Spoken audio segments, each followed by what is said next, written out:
Hi, my name is Joe Jackson. I'm a journalist, author, interviewer, and broadcaster. And today, Saturday, April the 10th, 2021, I learned much to my regret that Shay Healy, broadcasting peer of mine and someone I interviewed no less than 5 times, has died. So I'd like to mark Shay's passing into another space, and you'll only understand that when you hear he and I discuss death with this podcast.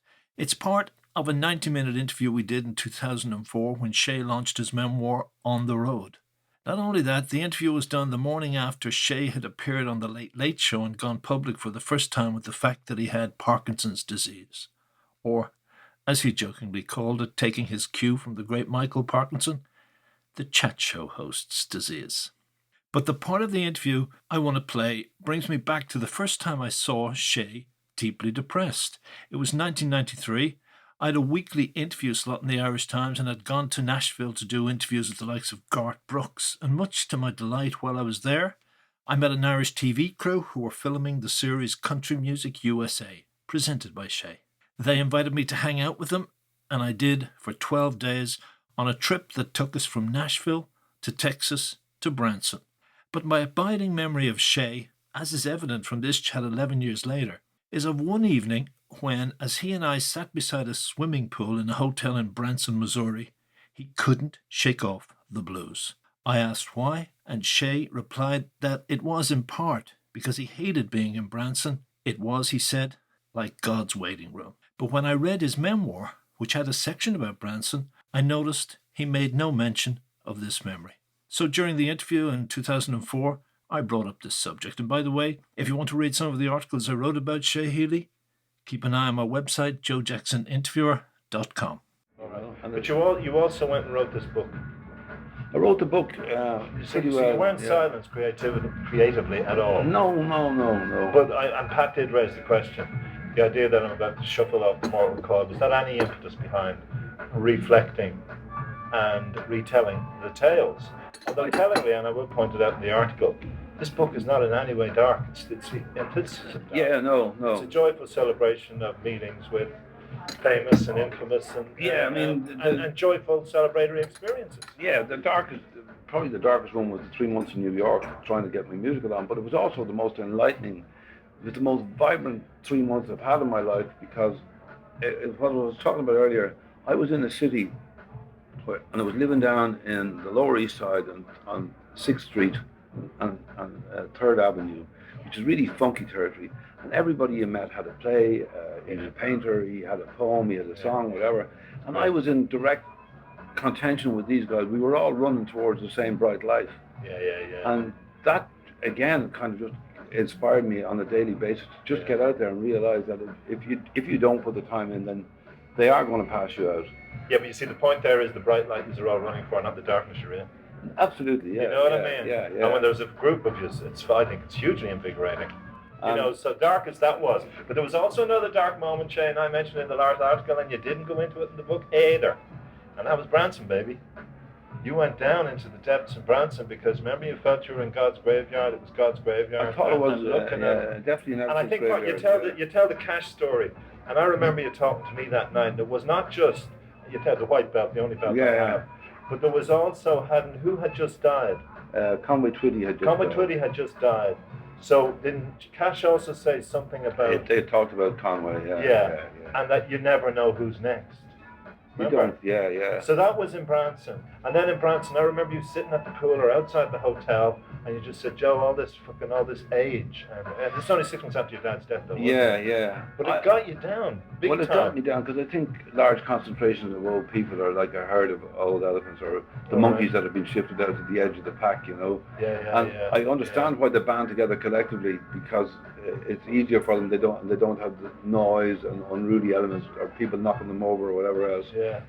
But I found it scary as well that they had decided to shut their lives down and become old folks.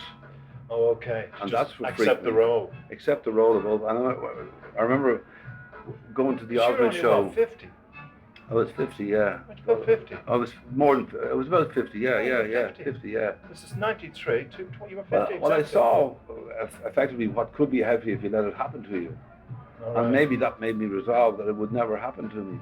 I went into the Jack's Okay. just before the Osmond show, and a little old geezer came in and he stood beside me and he looked at me and he said, "I better go before the show. I'm on diuretics, you know." And I thought, you and 90% of the bleeding audience, and there'll be probably a few colostomy bags in there as well, you know. All right, okay. And I just thought, if I had to get on a bus full of old folks and drive for 14 hours to go to Branson to join all those old folks in the theatre again, watching an act that's kind of relevant to the past in so many ways. Yeah. I think I definitely at that point I'd call the vet and have, you know, 2 in the back of the head, please. So But it did hit you that hard, didn't it? Well, but it was also ruminations on your dad's death, because obviously half a year is not long. probably, yeah. You know what I mean? And maybe it was a belated response. Well, thankfully, I'm kind of very happy with my memories of my ma and dad now, and I use my mother's name as my password into my stuff on my computer. Excellent. So she's alive and well with me every day, and I use my dad in another little program. So effectively, the continuum is there. So they're out in space. They're out in space, you know, and that's where I'm going as well. Did you ever seriously feel like asking the vet for 2 shots in the back of the head? No. Never a moment, never the entire journey. No, I think that everybody embraced the moment, thinks, God, this would be better if it was over, but it was instantaneous. What was the moment? Was there ever a moment that was definitive? No, I couldn't tell you a specific moment. No, no. Okay. I've never been that low. Okay. Because I've always, it's like always having one wild card going for you. They might turn over my ace in the next 25 minutes, so I better not kill myself just in case they do, you know. But you also told me last time that you've learned to say to the family, "I'm going through a bad patch." You know when they also know this is not a good day for Shay. Yeah, and you know, I mean, the mornings are slow. My body is slower in the morning now, but I know how to do that, and I get up earlier so that when I have to be somewhere at 8 o'clock, I'll get up at 6:30. Okay. And give myself a chance to wake up and get into. But do you move around your own space in the home? Did the family let you be until you? Absolutely, yeah. Well, I mean, there's only myself and Dee there now, and the lads come in and out. And all the lads are out with their babies, and they're all living elsewhere. I love the pictures in Hello, by the way. Oh yeah. It's the first time I ever learned that you had to give credit to the fucking, even if you're wearing jeans and sneakers, you had to say where you got them from. I never saw that in my life, because I wouldn't have associated Shay's clothes. Oh my God, his clothes come to the Oxfam shop. yeah. But anyway, I love those shots, and that we can talk about that a little later, because that clearly is a huge thing for you to celebrate in your life. Yeah. But you're only there. It's only you and Dimp now. No, and the lads are thankfully they're living kind of minutes away. Oh, okay. And the grandson is minutes away. So effectively, like I remember when the kids got to be 13, I said to them, we both said to them, bring home as many people as you want, because this house will be quiet for long enough.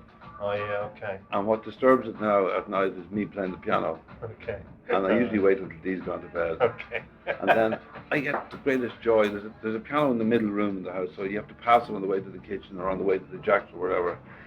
And at any time in the day, I could just pull out the stool, sit down, and play just one tune, and then get up again. But it's like getting shots of adrenaline every time, you know. To what? Connect with the music? To create music? To just sit there? I don't even do it self-consciously anymore. It just happens, you know. But it just means that I am always. And I discovered GarageBand on my laptop, and I've kind of written 6 quite complicated tunes now, but by taking what they've given you and making half bars out of them and squeezing things and stuff. Yeah. And it's opened up another vista for me, another possible vista for me. All right, okay. All right.